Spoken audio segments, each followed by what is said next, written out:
हमारे चैनल को सब्सक्राइब करें और बेल आइकन दबाएं।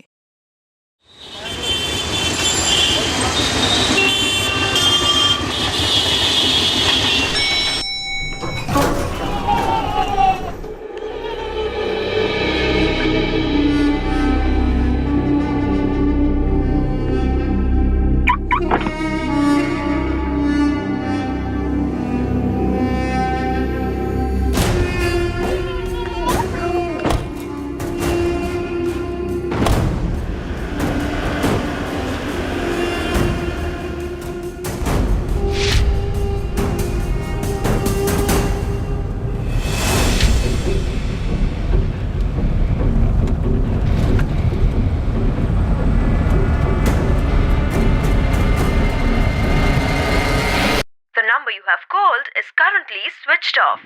Please try again later. Thank you. तुम्ही डायल केलेला नंबर बंद आहे. कृपया थोड्या वेळाने पुन्हा प्रयत्न करा. The number you have called is currently switched off. The number you have called is switched off. आपके द्वारा डायल किया हुआ नंबर अभी बंद है. माँ, निधि का फोन बंद आ रहा है। आशीष का फोन भी ट्राई किया, वो भी बंद आ रहा है। कल मैंने दोनों को फोन लगाया था, तब भी दोनों के फोन बंद थे. अतुल, मुझे कुछ ठीक नहीं लग रहा है. माँ, तुम एक काम करो, आशीष के पापा का फोन ट्राई करो. हो सकता है आशीष और निधि रितिका और आर्यन को लेकर कहीं बाहर गए हो, या हो सकता है उसके घर कहीं गुरुग्राम में गए हो. नमस्ते गायत्री जी, बहुत दिनों के बाद. रविंद्र जी, आशीष और निधि बच्चों को लेकर वहाँ दिल्ली आए हैं क्या?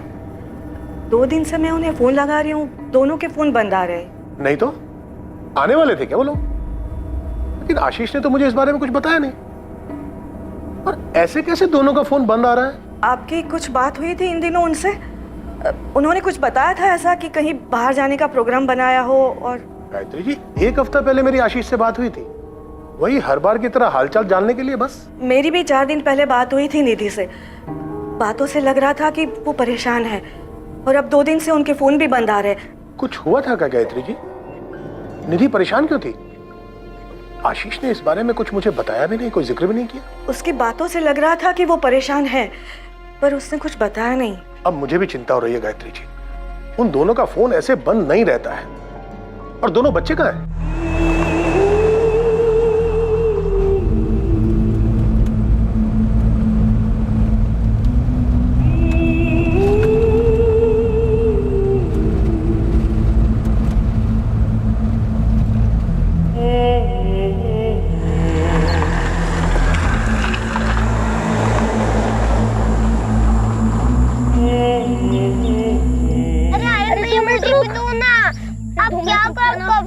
मुझे भी दो ना. मम्मी देखो ना, आर्यन भैया मुझे खेलने नहीं दे रहा है. आप हमेशा ऐसे करते अरे हो. बस 2 मिनट रुक जा, फाइनल लेवल पर हूँ. अरे नहीं, अब मुझे दो ना, मुझे भी खेलना है ना. आप हमेशा ऐसे करते हो.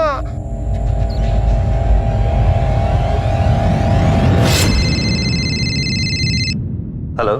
हेलो विवेक, मैं निधि का भाई अतुल बोल रहा हूँ. हम लोग एक बार मिल भी चुके हैं. कौन निधि? आशीष की वाइफ. ओ हाँ अतुल, कैसे हो? हाँ, मैं ठीक हूँ. मैं जोधपुर में हूँ. मैंने बस इसलिए फोन किया था कि आशीष ऑफिस आया है क्या?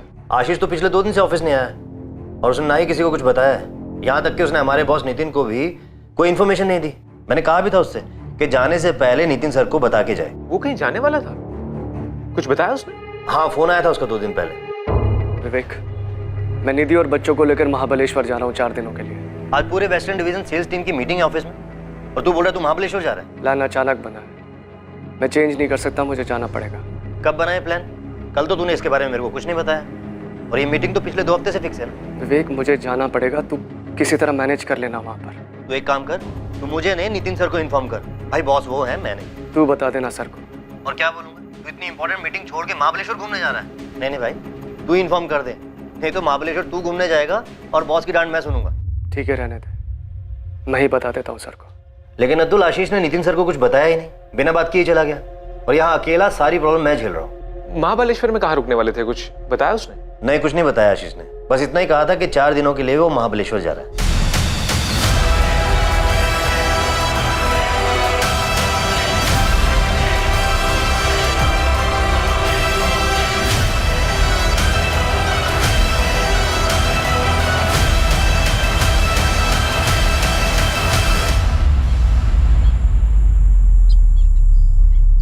आशीष शर्मा, निधि शर्मा और उनके बच्चे आर्यन और रितिका को घर से गायब हुए अब 4 दिन बीत चुके थे और उनके परिवार वालों के पास उनकी कोई खबर नहीं थी। निधि का भाई अतुल जो कि जोधपुर में रहता था और आशीष के पिता रविंद्र शर्मा जो गुरुग्राम में रहते थे अब मुंबई के लिए रवाना हो चुके थे। सर ये मेरी बहन निधि शर्मा और ये उसका पति आशीष शर्मा और ये आर्यन और रितिका।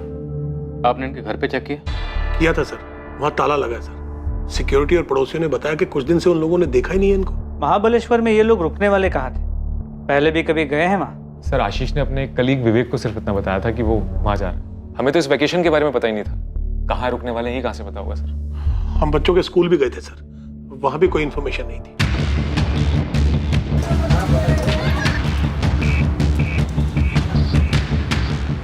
महाबलेश्वर का एक होटल चेक किया गया लेकिन पुलिस को ना आशीष शर्मा या निधि शर्मा के नाम से कोई बुकिंग मिली और ना ही उनकी कोई खबर। मुंबई से महाबलेश्वर तक के टोल नाका के सीसीटीवी फुटेजेस से भी कोई लीड नहीं मिली। आशीष की कार ने कोई टोल नाका कभी क्रॉस ही नहीं किया था जो उन्हें महाबलेश्वर ले जा सके।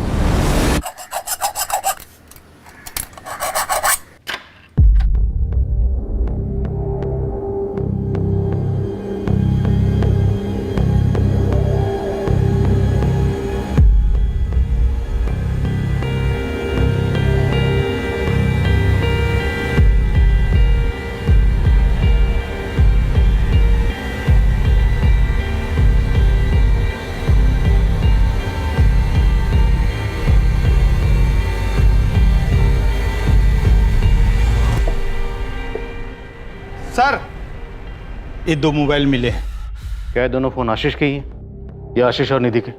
हो सकता है सर, लेकिन मैं पक्का नहीं बोल सकता क्योंकि मुझे नहीं पता वो दोनों कौन सा मोबाइल यूज करते हैं। तो करा ऑन करो फोन। हम फार्मा प्रोडक्ट्स में डील करते हैं और आशीष हमारी कंपनी में सीनियर सेल्स मैनेजर है। वो शुरू से ही अपने काम में बहुत एफिशिएंट रहा है, इसलिए उसका अचानक ऐसे छुट्टी पर चले जाना बहुत अजीब है। उसने मुझे इन्फॉर्म तक नहीं किया। इनफैक्ट उसके इस बर्ताव से मैं काफी अपसेट भी हुआ था। क्या कोई ऐसी बात थी जिसकी वजह से आशीष परेशान थी? उसकी पत्नी निधि के भाई अतुल ने हमें बताया कि पिछले हफ्ते जब उनकी निधि से बात हुई वो काफी परेशान लग रही थी। नहीं सर, मेरी जब आशीष से बात हुई तो मुझे कुछ ऐसा लगा नहीं। मेरा मतलब है हो सकता है ऐसा कुछ हुआ भी हो पर मुझे महसूस नहीं हुआ। और अगर वो परेशान था भी तो अचानक क्यों एक दिन उठकर महाबलेश्वर क्यों चला जाएगा, और वो भी बिना किसी को बताए? वो लोग महाबलेश्वर नहीं गए। तो फिर कहाँ गए? मेरी तो कुछ समझ में नहीं आ रहा है। वो ऑफिस नहीं आ रहा, महाबलेश्वर नहीं गया, तो आखिर वो लोग गए कहाँ? मैं अभी मिली थी 5 जुलाई की दोपहर को उससे। बच्चों को बस स्टॉप से लेने आई थी, हमारी बात भी हुई। निधि ने तो कोई जिक्र नहीं किया महाबलेश्वर के बारे में। कविता जी, क्या हाल फिलहाल में निधि ने आपसे कोई ऐसी बात कही हो जिससे आपको लगा हो कि वो काफी परेशान है? निधि, तुम एक बार बीकेपी कोचिंग क्लासेस ट्राई करके तो देखो, उनके मैथ्स टीचर बहुत ही अच्छे हैं। कविता, मैंने आर्यन को ऑनलाइन ट्यूटोरियल्स के लिए सब्सक्राइब कर लिया है, वही उसके लिए ठीक है। अरे तेरी बात सही है, लेकिन ऑनलाइन ट्यूटोरियल में टीचर वहाँ खुद तो नहीं होता ना बच्चों को समझाने के लिए, बस कंप्यूटर पे सब कुछ बोल देता है। तू एक बार क्लासेस तो ट्राई करके देख। अगर तू हाँ बोले तो एक दिन मैं अपने पूजा के साथ आर्यन को भी ले जाती हूँ। एक दिन का फ्री ट्रायल ऑर्गेनाइज कर देती हूँ आर्यन के लिए। सच में ऐसे मैथ्स टीचर कहीं नहीं मिलेंगे। अच्छा ठीक है, मैं आशीष से बात करती हूँ। हमने बस रोजमर्रा की बात की थी। उन लोगों का महाबलेश्वर जाने का कोई प्लान है ऐसा तो नहीं बोला। हो सकता है उनके यहाँ घर काम करने वाली कमला को कुछ पता हो। मैडम, मैं 5 तारीख को गई थी उनके घर काम करने के लिए, लेकिन उन्होंने बताया नहीं उन्हें बाहर जाना है, वो भी 4 दिनों के लिए। हमेशा बाहर जाती है तो मुझे बता देती है। कमला, आशीष और निधि के बीच कोई झगड़ा वगैरह हुआ था क्या? मैंने तो कभी ऐसा कुछ भी नहीं देखा है। मैं तो काम करके चली जाती है। 6 तारीख को भी आई थी काम करने के लिए, तो वो वॉचमैन रमेश है ना, उसने बोला साहब और मैडम बच्चे लोग तक कहीं बाहर गए हैं। नमस्ते साहब, मैंने अतुल जी और साहब के पिताजी दोनों को बताया था। मैंने आशीष साहब और उनकी पत्नी को अपने बच्चों के साथ जाते हुए देखा था, और हाँ, साथ में सामान भी था। और साहब, ये 15 नंबर का पार्किंग है ना, ये उन्हीं का है। गाड़ी वहीं लगी थी, वो आए, गाड़ी में बैठे और निकल गए। और कोई नहीं था उनके साथ? और कोई नहीं था साहब, मैं ही ड्यूटी पे था, मुझे पक्का याद है। सर ये 6 जुलाई का फुटेज ट्रांसफर किया पेन ड्राइव में। इसमें चारों दिखाई दे रहे हैं, आशीष, उसकी वाइफ निधि और उसके दोनों बच्चे आर्यन और रितिका। महेंद्र जी के हस्बैंड वाइफ के बीच में किसी किस्म का कोई टेंशन था? सोसाइटी में किसी ने कुछ सुना? सर ऐसा तो मुझे कुछ सुनाई या दिखाई नहीं दिया। और वैसे मैंने सोसाइटी में कविता जी, सेकंड फ्लोर वाली मीना जी और अस्मिता जी से भी पूछकर बात की थी। ये सब भी निधि की बहुत अच्छी दोस्त हैं। इन्हें भी किसी झगड़े या परेशानी के बारे में कुछ नहीं पता। सर वैसे हस्बैंड वाइफ के बीच में कुछ अंदरूनी बात हो उसके बारे में मैं नहीं बता सकता।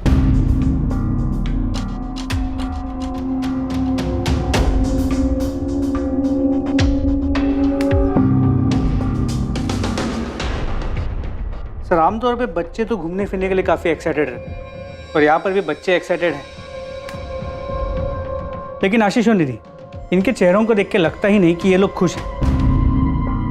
आप खुद ही देखिए, ऐसा लग नहीं रहा कि छुट्टी पे जा रहे हैं। चेहरे पे इतनी उदासी। और महाबलेश्वर, वहाँ तो ये पहुँचे नहीं। हमने अपनी तरफ से महाबलेश्वर का हर एक होटल, लॉज सब जगह चेक करा है। हमने सर्च ऑपरेशन तो लॉन्च कर दिए, पर किसी भी बाहरी खतरे की संभावना नजर नहीं आ रही। तो साफ है कि महाबलेश्वर वाली बात सिर्फ एक बहाना, लेकिन असल बात कुछ और है, जो सिर्फ पति पत्नी के बीच हुई, जिसकी वजह से परिवार समेत कहीं चले गए। पर सर ऐसा कैसे हो सकता है? दोनों के बीच में कुछ बात हुई हो और हमें भनक तक ना लगी हो। सर अगर दोनों का झगड़ा हुआ होता तो बच्चों पर उसका असर जरूर होता। बच्चे तो खुश नजर आ रहे हैं। हाँ, लेकिन निधि और आशीष वो तो खुश नहीं। और हो सकता है बच्चों को भी कुछ ना पता, जैसे आप लोगों को कुछ नहीं पता। किसी खतरे में तो नहीं है सर? मुझे सच में उनकी बहुत फिक्र हो रही है सर। हो भी सकता है, और आप लोग ही बेहतर बता सकते हैं कि अगर खतरा था तो कहाँ से, क्योंकि बाहर से कुछ नज़र नहीं आ। रितिका ने कभी किसी परेशानी के बारे में नहीं बताया। मैंने उसके सारे क्लासमेट से बात की है। अगर कुछ होता तो किसी ना किसी से ज़रूर कहती वो। और आर्यन, उसकी तो 2 हफ्ते पहले ही पेरेंट टीचर मीटिंग थी, निधि भी आई थी उसमें। उसको देखकर बिल्कुल नहीं लग रहा था वो थोड़ी भी परेशान है। वो लोग 6 जुलाई को निकले थे। उसके 4-5 दिन पहले रितिका और आर्यन के बर्ताव में कोई बदलाव? नहीं मैम, कोई भी बदलाव नहीं था। अगर ऐसा कुछ होता तो मुझे जरूर पता चलता। रितिका भी बिल्कुल नॉर्मल थी। अगर कुछ बदलाव होता तो मैं नोटिस जरूर करती उसे। और अजीब बात तो ये है मैडम कि कल से आर्यन के क्वार्टरली एग्जाम स्टार्ट हुए हैं, जो कि बहुत ही इंपॉर्टेंट होते हैं। कोई भी माँ उस बीच अपने बच्चों को छुट्टियों पे कैसे ले जा सकती है? 11 जुलाई 2017 आशीष शर्मा और उसके परिवार के गायब होने के ठीक 5 दिन बाद एक खबर आई, जिससे आखिरकार ये पता चला कि वो लोग पूरे परिवार के साथ अपनी कार लेकर मुंबई से किस तरफ निकले थे। इस खबर ने इस मिसिंग केस को और भी ज्यादा उलझा दिया था, लेकिन इस खबर की ही मदद से पुलिस को आखिरकार आशीष और उसके परिवार को ढूंढने में सही दिशा मिली थी।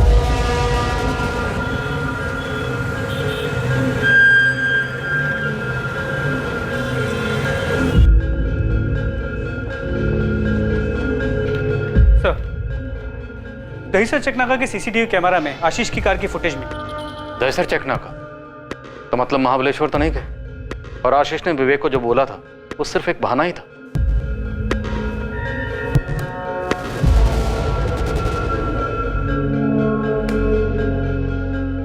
इस तरफ कहाँ जा सकते हैं लोग? एक तो यहाँ से गुजरात जा सकते हैं, या फिर घोड़बंदर रोड से राइट लेके नासिक से। नासिक साइड में जो टोल नाका है वहाँ की 6 जुलाई की सीसीटीवी फुटेज मंगा ली और गुजरात बॉर्डर पे भी इंफॉर्मेशन भेज दी। दीपक, मुझे लगता है कि सबके पीछे कोई अंदरूनी मामला छिपा हुआ है। खैर, इन चारों के फोटोग्राफ्स इधर दहीसर से गुजरात तक और उधर इगतपुरी से नासिक सभी पुलिस स्टेशन में पहुंचो। देखते हैं शायद कहीं से कोई खबर आ जाए। गुजरात, नासिक, इगतपुरी, क्या इनमें से कहीं जा सकते हैं? मुझे तो ये समझ में नहीं आ रहा कि ये दोनों बिना किसी को कुछ बताए हुए कहीं क्यों जाएंगे। निधि ने माता को कुछ नहीं बताया। गायत्री जी, क्या उसे निधि ने आपको अपनी परेशानी की वजह बताई थी? उसने तो ऐसा कुछ नहीं बताया, पर उसकी बातों से मुझे ऐसा लगा कि वो परेशान है। और मैंने उसको पूछा भी, पर उसने कहा कि ऐसी कोई बात नहीं है। हाँ माँ, सब ठीक चल रहा है। आर्यन और रितिका का स्कूल भी ठीक है। जरा बात तो करा दी बच्चों से।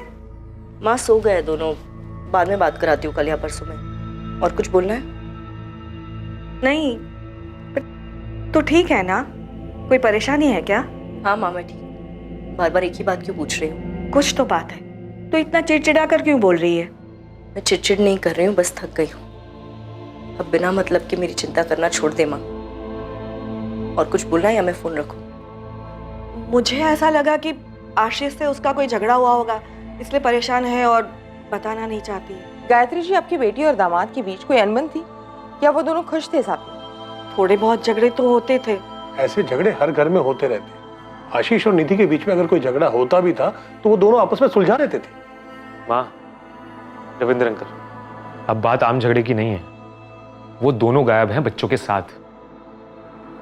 अब किसी से भी कुछ भी छुपा के क्या फायदा? तो अब तक बहुत कुछ छुपाया गया हमसे, क्यों अतुल? नहीं मैम, वैसी बात नहीं है। एक्चुअली आशीष और निधि के बीच में 2 महीने में काफी झगड़े बढ़ गए थे, और निधि माँ को भी कुछ नहीं बताती थी। जब उसने खुद से कुछ नहीं बताया तो आप लोग क्यों अंदाजा लगा रहे कि झगड़े बढ़ गए थे?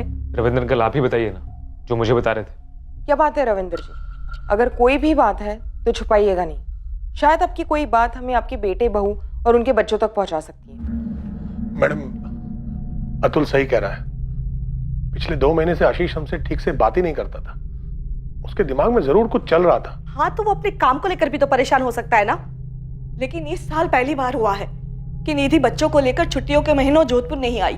हाँ, तो अगर वो आपके यहाँ नहीं आई तो इस बार वो गुरुग्राम भी तो नहीं आई। अरे लेकिन एक मिनट, इस झगड़े का कारण था क्या? यही तो नहीं पता मैडम। ना माँ को कुछ ठीक से पता है, ना रविंद्र अंकल को कुछ ठीक से पता है। आशीष और निधि ने इस बारे में किसी को कुछ बताया नहीं। तो 2 महीने पहले तक सब कुछ ठीक था। बताइए, अब सब चुप क्यों है? 2 महीने पहले तक सब कुछ ठीक था। हमें तो सब कुछ ठीक ही लग रहा था 2 महीने पहले तक। मैडम, उन दोनों के बीच में जो कुछ भी चल रहा था उन्होंने हमें कुछ नहीं बताया। पर यह बात पक्की है कि कुछ तो ठीक नहीं था उन दोनों के बीच में। परेशानी की कोई वजह तो थी।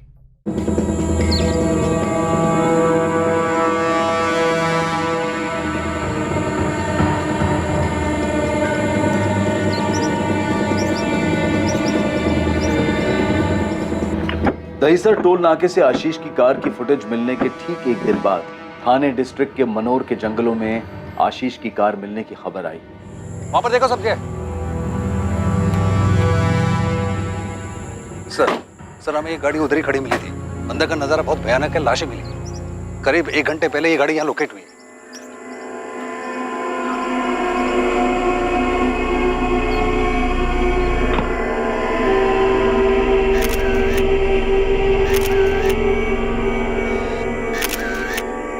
सर वो जो चौथा आदमी है आशीष शर्मा, उसकी लाश अभी तक नहीं मिली।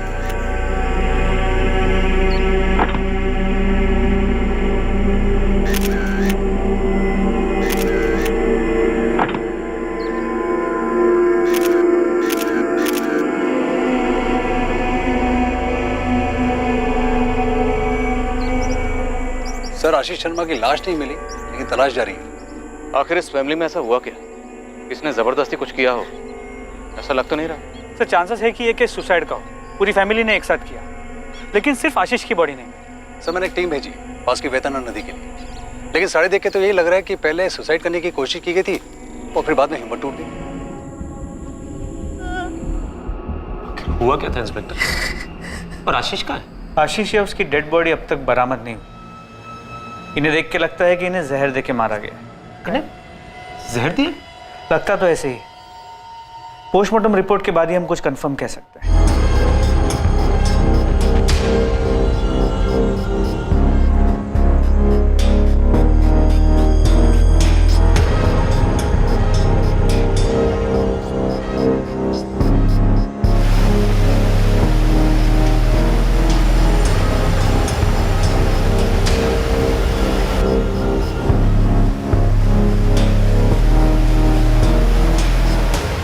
डॉक्टर साहब हमारी तलाश जारी है। आज भी 3 डाइवर्स गए हैं नदी में, लेकिन हमें कुछ मिला नहीं है। मैंने दूसरी टीम को नदी के आगे भी छानबीन करने के लिए कहा। इस केस में काफी गड़बड़ है। सुसाइड है या मर्डर, या फिर मर्डर को सुसाइड का रूप देकर हमारे सामने परोस दिया गया। दवाई, किसी ड्रग कंपोनेंट का मिसयूज किया गया है? हाँ, बेरामेक्सिन का इस्तेमाल किया गया था। बच्चों को भी यही दवाई दी गई है? हाँ, आपको एक चॉकलेट का बॉक्स मिला था। यस। दवाई शायद उसी में मौजूद थी। बच्चों को मुश्किल से 5 मिनट लगे होंगे कोलैप्स करने में, और उनकी माँ को लगभग 10 मिनट लगे होंगे, और मौत उसके तुरंत बाद ही हो गई होगी। ऑफिसर, आपका अंदाजा बिल्कुल सही है। चॉकलेट्स में बेरामेक्सिन मौजूद है, वो भी काफी ज्यादा क्वांटिटी। ये जो बंदा है आशीष शर्मा, फार्मा कंपनी में काम करता है, तो पक्का इस ड्रग के बारे में जानता होगा। इनफैक्ट हो सकता है कि इसकी कंपनी इस ड्रग की डिस्ट्रीब्यूटर हो। हाँ सर, हमारी कंपनी बेरामेक्सिन की डिस्ट्रीब्यूटर है। आशीष सेल्स में था और इसके बारे में जानता था। सर यकीन ही नहीं आता कि आशीष इस तरह खुद की और अपने परिवार की जान ले सकता है। आशीष ने अपने बीवी और बच्चों को मारने के बाद खुद सुसाइड किया है या नहीं, ये अब तक क्लियर नहीं है। हमें सिर्फ उसके बीवी और बच्चों की बॉडी मिली। इतना क्लियर है कि उसने वो जहरीले चॉकलेट्स क्राइम सीन पे नहीं खाए, इसलिए या तो आशीष या उसकी डेड बॉडी अब तक मिसिंग है।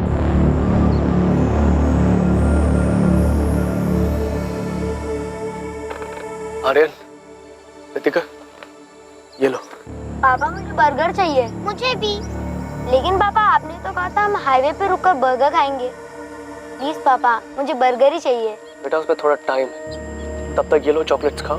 पापा लेकिन हम यहाँ क्यों रुके हैं? बेटा पापा थोड़ा थक गए, थोड़ा सा बस ब्रेक लिया है ना, थोड़ी देर के बाद चलेंगे। बहुत दूर जाना है ना यहाँ से। ये लो खाओ।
ये बेरामैक्सिन की 4 खाली बॉटल्स और 2 सिरिंजेस।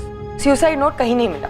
पूरा घर छान मारा। परिवार में, ऑफिस में और आस पड़ोस में किसी को भी इनके घर की असली हालत की खबर नहीं और सिचुएशन इस हद तक बिगड़ गई थी कि सुसाइड करने की नौबत आ गई, पर किसी को भनक तक नहीं लगी। इस सुसाइड को पूरी प्लानिंग के साथ अंजाम दिया गया और ये बेरामैक्सिन की खाली शीशियां भी इस बात का सबूत है। आखिर आशीष शर्मा था कहां? पुलिस को आशीष की बॉडी अब तक नहीं मिली थी।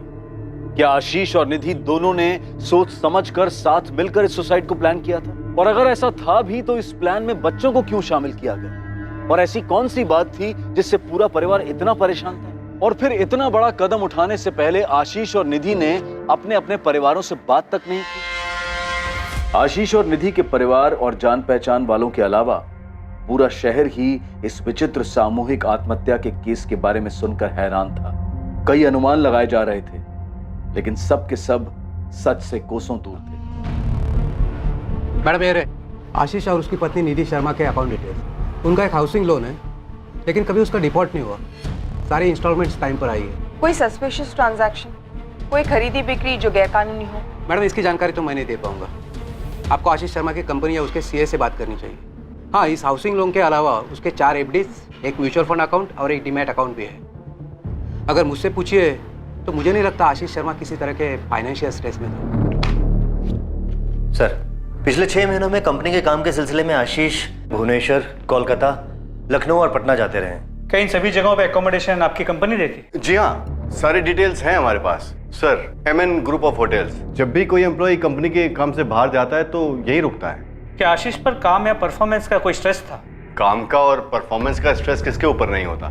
मेरे ऊपर है, विवेक और कंपनी के पूरे स्टाफ के ऊपर है। पर उसके ऊपर अलग से ऐसा कौन सा स्ट्रेस था, ये समझ में नहीं आ रहा। और अगर सर उसको कोई स्ट्रेस था भी, कोई टेंशन थी भी, तो किसी से वो बात करता, किसी को बताता। और सर, आपके कहने पर मैंने हमारे सारे क्लाइंट से बात भी की है, स्पेशली जिनके साथ आशीष डील करता था, लेकिन उनमें से भी किसी ने नोटिस नहीं किया कि आशीष परेशान था। ऐसा भी क्या टेंशन थी, कौन सा स्ट्रेस था जिसके चलते उसने पूरे परिवार को मार दिया, बच्चों तक को नहीं छोड़ा?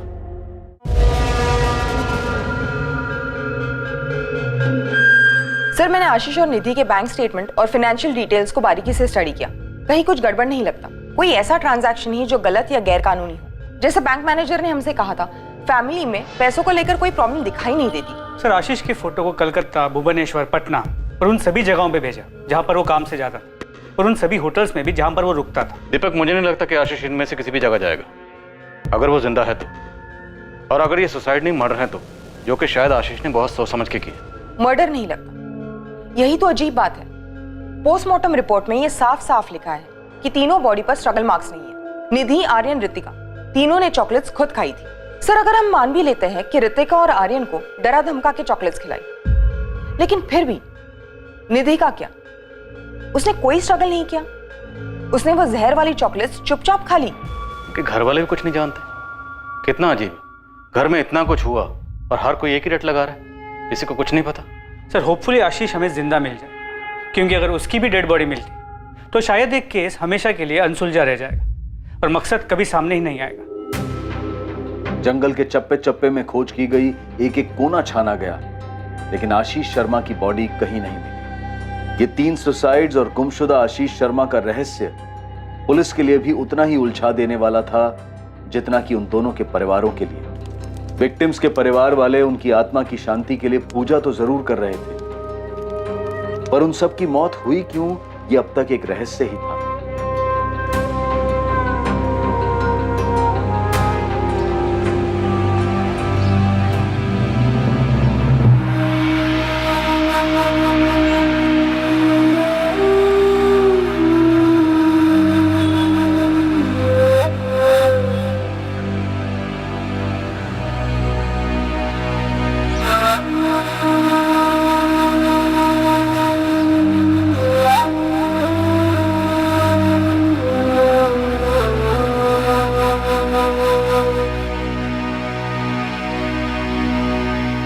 आशीष शर्मा जिंदा था और दर दर भटक रहा था, दिशाहीन और निर्जीव।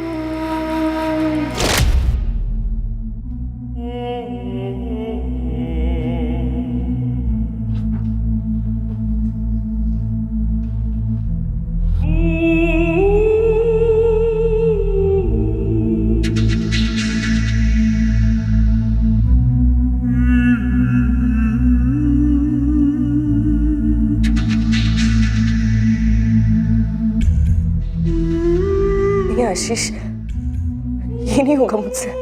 निधि, यही सबसे आसान तरीका है, सब साथ में मर जाएंगे। नहीं नहीं, समझने की कोशिश करो, इसके अलावा जो भी तरीका होगा वो बहुत दर्दनाक होगा, हम सबकी बर्दाश्त के बाहर। हमारा तो ठीक है, मगर बच्चों का क्या? निधि, निधि, निधि, प्लीज मेरी बात समझो। नदी में कूद के जान लेना ही सबसे सही। नहीं आशीष, नहीं, बस।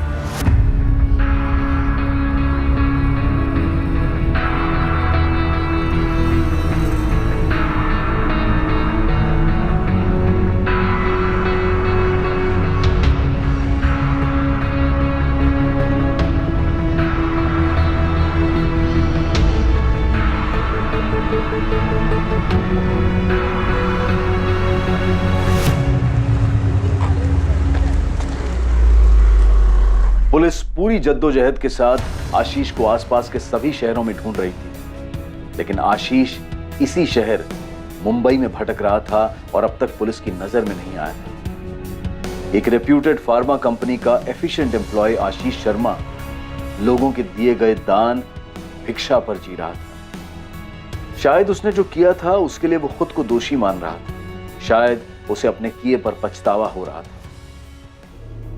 इन भयानक आत्महत्याओं के पीछे का कारण और मकसद, और वो एक आदमी जिसकी वजह से ये सब हुआ, और इस सब के पीछे का सच अब सामने आने वाला था। और इस सच को सामने लाने वाला कोई और नहीं, खुद आशीष शर्मा था, जो शायद दर दर भटक कर अब थक चुका था, अपने गुनाहों का प्रायश्चित करना चाहता था।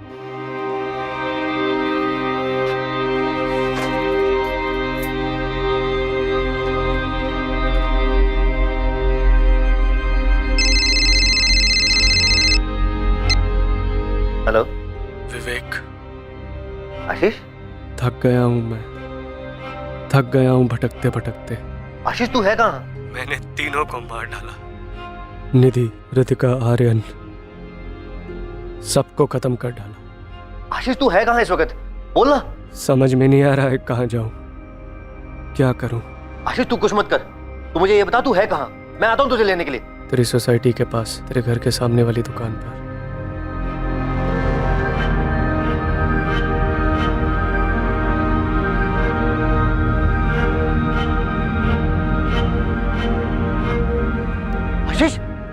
आशीष, ये तूने क्या कर दिया? क्यों किया? कुछ तो बोल। और ये क्या हो गया तुझे? माँ, अभी अभी फोन आया कि आशीष मिल गया। क्या? उसने कुछ कहा? क्यों मार डाला उसने सबको? उसने अभी तक किसी को कुछ नहीं बताया माँ। मैं अभी मुंबई के लिए निकल रहा हूँ, रविंद्र अंकल और कल्पना आंटी भी वहां पहुंच रहे होंगे। क्यों आशीष, ऐसी क्या मजबूरी थी जिसने तुम्हें अपने परिवार की जान लेने पर मजबूर कर दिया? हम दोनों ने मिलकर यह फैसला लिया था, प्लान बनाया था आत्महत्या करने का। कई सारी तरीके ढूंढे, सबसे आसान यही लगा जिससे किसी को भी तकलीफ नहीं हो। मैं किसी को भी दर्द नहीं देना चाहता था। निधि भी मेरी बात मान गई।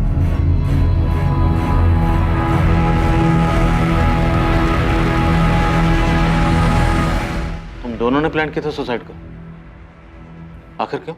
सर, ऐसी जिंदगी जीने का कोई फायदा नहीं था। मैं घुट घुट के नहीं जीना चाहता था। सारी गलती मेरी थी, निधि और बच्चे बेकसूर थे। कैसी गलती आशीष? कौन सी गलती? आखिर ऐसी कौन सी गलती थी जिसने तुम्हें 3 जिंदगी लेने पे मजबूर कर दी?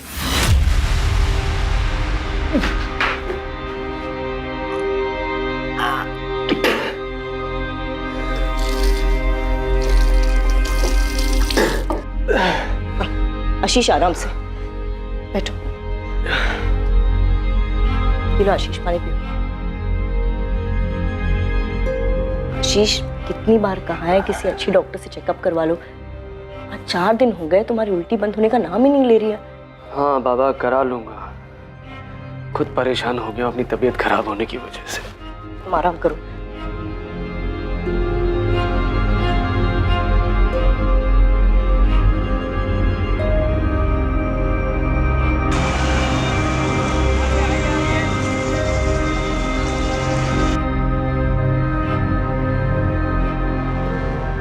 आशीष शर्मा। जी। 3500। मैम बता सकते हैं इसमें क्या लिखा है? ये आपको सिर्फ डॉक्टर साहब ही बताएंगे, मेरा काम सिर्फ रिपोर्ट देना है।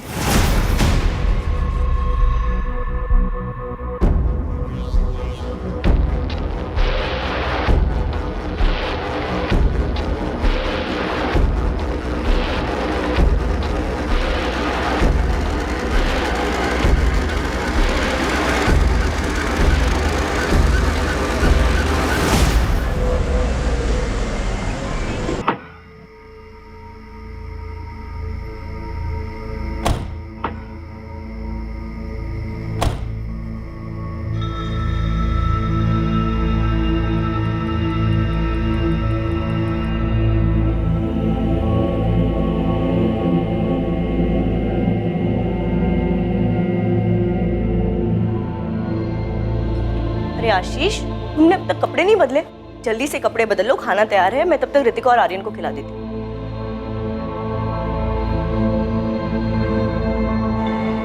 क्या हुआ, तुम ठीक हो ना? आशीष क्या हुआ, कुछ बोलोगे? कुछ बताना है तुम्हें। क्या बताना चाहते हो?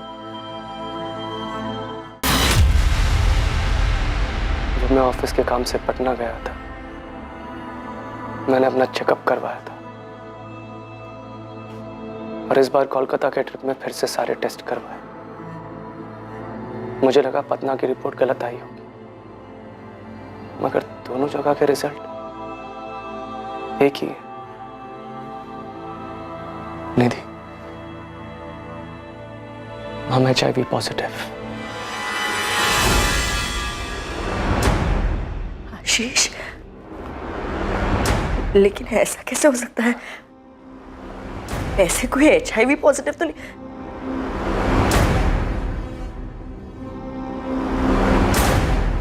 आशीष, क्या किया है तुमने? अब मैं निधि से और झूठ नहीं बोल सकता था, मुझे उसे सब कुछ सच सच बताना पड़ा। कौन सा झूठ? ऐसा क्या था जो तुम अपनी पत्नी से छुपा रहे थे? मैं कोठों पर जाया करता था, हर उस शहर में जहां कंपनी मुझे काम से भेजती थी।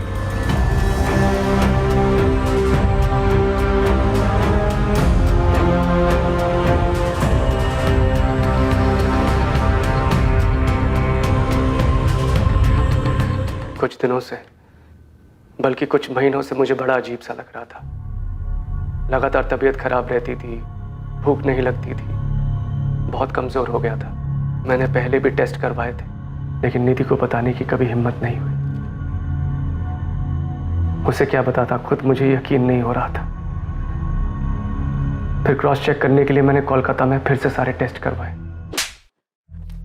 जो हो चुका था मैं उसे बदल नहीं सकता था, लेकिन मुझे डर था कि मेरी गलती की वजह से कहीं निधि भी तो इस बीमारी की शिकार नहीं बन गई है। निधि इस बात से बहुत नाराज थी, परेशान थी, टूट चुकी थी, लेकिन हमारे हालात उससे भी ज्यादा भयानक थे। मेरे साथ साथ अब वो भी घुट रही थी। आखिरकार मुझे निधि को समझाना पड़ा कि इस बीमारी के चलते हमारी जिंदगी का अंत दर्दनाक ही होगा और हमारे बाद हमारे बच्चे बिखर जाएंगे, अकेले रह जाएंगे। लगभग 2 महीने तक इस समस्या के बारे में बात करने के बाद निधि और मैंने ये तय किया कि ऐसी दुख और तड़प भरी जिंदगी जीने से बेहतर मर जाना होगा। निधि, हम हमारी फैमिलीज और बाहर समाज के लोगों को कैसे मुंह दिखाएंगे? इस बीमारी के नाम पर ही लोग घिन से देखते हैं। और आर्यन और ऋतिका, उनका क्या? हमारे जाने के बाद क्या हाल होगा उनका? उनके माँ बाप की बीमारी का कारण जानने के बाद लोगों ने कभी चैन से जीने नहीं देंगे। सबसे बचने का सिर्फ एक तरीका है, हमें खुद को खत्म करना होगा। हमने मरने के कई तरीके ढूंढने की कोशिश की, फिर ये तरीका सामने आया। मैं एक आदमी को जानता था जिसके पास उसका स्टॉक था। मैंने उसे झूठ बोल दिया कि हॉस्पिटल में इमरजेंसी में इसकी जरूरत है। और उसने वो बॉटल्स मुझे दे दी। तुम सबके मारने का प्लान था, पूरे परिवार का? जी। तो तुम कैसे बच गए? बीमारी तो तुम्हें ही थी ना? मैं डर गया था सर, हिम्मत हार गया था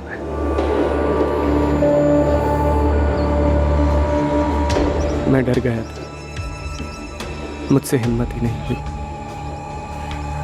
मैं वो चॉकलेट नहीं खा पाया, लेकिन उसके बाद भी मैंने अपनी जान लेने की कोशिश की थी। मैं खुद को फांसी लगाने गया, लेकिन वो भी नहीं कर पाया। उसके बाद मैं कई दिनों तक यूं ही भटकता रहा। कई बार खुद को मारने की कोशिश भी की, मगर कभी हिम्मत नहीं। सर, मैं गुनहगार हूं अपनी बीवी का, अपने बच्चों का। मैंने बहुत बेरहमी से उन्हें मरते हुए देखा है, सब मेरी वजह से। तो तुम्हारे HIV पॉजिटिव होने की रिपोर्ट कहाँ है? तुम्हारे घर की तलाशी में तो हमें ऐसी कोई रिपोर्ट नहीं मिली, और ना ही घटनास्थल पर तुम्हारी गाड़ी में कोई ऐसी रिपोर्ट मिली। वो रिपोर्ट्स मैंने जला दी थी। और निधि की रिपोर्ट्स वो कहाँ है? मैंने निधि का टेस्ट नहीं करवाया था। तुमने निधि के टेस्ट कभी करवाए नहीं, तो तुम्हें कैसे पता था कि निधि HIV पॉजिटिव थी? सर, वो मेरी पत्नी थी, और एक नॉर्मल कपल की तरह हमारे बीच भी फिजिकल रिलेशन था। तो स्वाभाविक है, अगर मुझे HIV पॉजिटिव है तो उसे भी होगा। और बच्चे, उनका क्या? उन्हें क्यों मार डाला? बच्चे बेकसूर थे सर, उन्हें तो पता भी नहीं था कि हमने क्या प्लान किया। लेकिन हमारे जाने के बाद कौन संभालता उनको? मैं और निधि उन्हें अनाथ बनाकर नहीं जाना चाहते थे। समाज में जब सबको पता चलता कि उनके माँ बाप को HIV पॉजिटिव है, जीना दुश्वार हो जाता उनका यहाँ। तुमने निधि के टेस्ट नहीं करवाए, बच्चों का कोई लेना देना नहीं था इन सब, और तुमने उन सब की जिंदगी खत्म करने का फैसला ले लिया। मैं और निधि नहीं चाहते थे कि हमारे जाने के बाद हमारे बच्चे किसी भी परेशानी का सामना करें, इसीलिए फैसला हमने मिलकर लिया था। लेकिन निधि तो मर गई और तुम जिंदा हो। तुमने अपनी बीमारी की वजह से निधि को मौत के मुंह में कूदने पर मजबूर किया। तुम डर गए तो मुझे भी मार दीजिए सर। मेरी वजह से मेरी बीवी, मेरे बच्चे सब चले गए। मुझे भी जीने का हक नहीं है सर। मार दीजिए सर, मुझे भी मार दीजिए सर। क्या बकवास कर रहा है ये आदमी? सर, मुझे इसकी बात पे बिल्कुल भी यकीन नहीं है। सर, कुछ और ही हुआ है। कुछ और हुआ तो हम उसे ढूंढ निकालेंगे, ये हमारे लिए भी जानना जरूरी है। पर सर, ऐसा कैसे हो सकता है? सर, निधि के साथ इतनी बड़ी बात हो गई और उसने हमें कुछ भी ना बताया हो। और सर, रिपोर्ट्स कहाँ हैं जिसमें लिखा है कि निधि HIV पॉजिटिव थी? और आशीष की रिपोर्ट्स कहाँ हैं? सर, मैं कह रहा हूँ बात कुछ और ही है। रविंदर जी, वही कुछ हम भी पता करने की कोशिश कर रहे हैं। हमने आपके बेटे को टेस्ट के लिए भेजा। उसका कहना है कि उसने अपनी टेस्ट रिपोर्ट जला दी और निधि के टेस्ट कभी करवाए नहीं गए। फिलहाल उसने इतना ही कहा। सर, झूठ बोल रहा है ये आदमी। सर, वो हत्यारा है। सर, उसने बच्चों को और निधि को मार डाला। सर, उसने प्लान ही बनाया था निधि को और बच्चों को मारने का। उसका सर खुद मरने का कभी प्लान था ही नहीं, इसलिए बाहर अकेला जिंदा घूम रहा है। सर, हम आशीष के टेस्ट की रिपोर्ट का इंतजार कर रहे हैं। चार्जेस उसके बाद ही फाइल होंगे। आशीष को टेस्ट के लिए भेजा गया ताकि उसकी सच्चाई का पता लगाया जा सके। या तो ये आशीष शर्मा झूठ बोल रहा है, या तो फिर इसे गलत रिपोर्ट्स दी गई होंगी उन दोनों जगहों से जहां से भी इसने टेस्ट करवाए। He is not HIV positive. Sir, मुझे तो लगता है कि ये आशीष शर्मा झूठ बोल रहा है। मेरी सलाह तो यही है कि 2-3 लैब्स में और इसकी जांच होनी चाहिए। क्या निधि के ब्लड सैंपल से ऐसी कोई बात सामने? नहीं, बिल्कुल नहीं। और अगर ऐसा कुछ होता तो मैं खुद ही बता देती। निधि HIV पॉजिटिव नहीं थी। सर, अब तो रिपोर्ट्स भी सामने आ गई और ये साफ हो गया कि ये बंदा सफेद झूठ बोल रहा है। ये पूरी इसकी प्लानिंग। बीवी को कॉन्फिडेंस में लेके बीवी और बच्चों को मार दिया, और प्लान भी ऐसा बनाया कि सांप भी मर जाए और लाठी भी ना टूटे। लेकिन किस लिए? मकसद क्या था?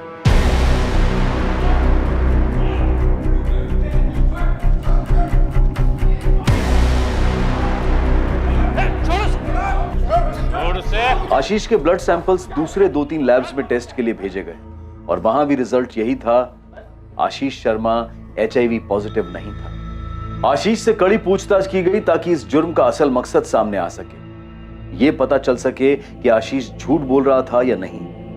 कहीं ऐसा तो नहीं था कि आशीष ने जानबूझकर अपनी पत्नी को HIV पॉजिटिव वाली बात पर यकीन दिलाया था ताकि वो निधि और बच्चों से अपना पीछा छुड़ा सके। लेकिन बार बार पूछने पर भी आशीष अपने पहले बयान पर टिका रहा। आशीष शर्मा पर IPC की धारा 302 के तहत अपनी पत्नी और बच्चों की हत्या करने के चार्जेस लगाए गए।